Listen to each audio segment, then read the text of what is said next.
ابن سیرین رحمۃ اللہ علیہ کہتے ہیں کہ حضرت ابوبکر صدیق رضی اللہ تعالیٰ عنہ کی جب وفات کا وقت قریب آیا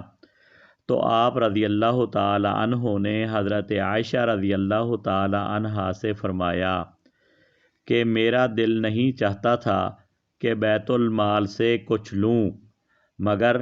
عمر رضی اللہ تعالیٰ عنہ نے نہ مانا کہ دقت ہوگی اور تمہاری تجارت کی مشغولی سے مسلمانوں کا حرج ہوگا، اس مجبوری سے مجھے لینا پڑا،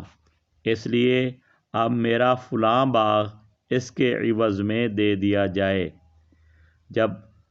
حضرت ابوبکر صدیق رضی اللہ تعالیٰ عنہ کا وصال ہو گیا تو حضرت عائشہ رضی اللہ تعالیٰ عنہا نے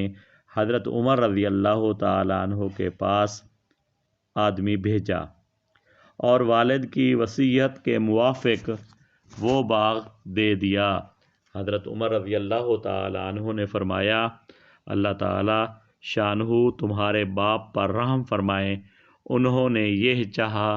کہ کسی کو لب کشائی کا موقع ہی نہ دیں۔ فائدہ: غور کرنے کی بات ہے کہ اول تو وہ مقدار ہی کیا تھی جو حضرت ابوبکر صدیق رضی اللہ تعالیٰ عنہ نے لی، اس کے بعد لینا بھی اہل الرائے کے اصرار پر تھا، اور مسلمانوں کے نفع کی وجہ سے اس میں بھی جتنی ممکن سے ممکن احتیاط ہو سکتی تھی اس کا اندازہ آپ کو معلوم ہو گیا کہ بیوی نے تنگی اٹھا کر پیٹ کاٹ کر کچھ درہم میٹھے کے لیے جمع کیے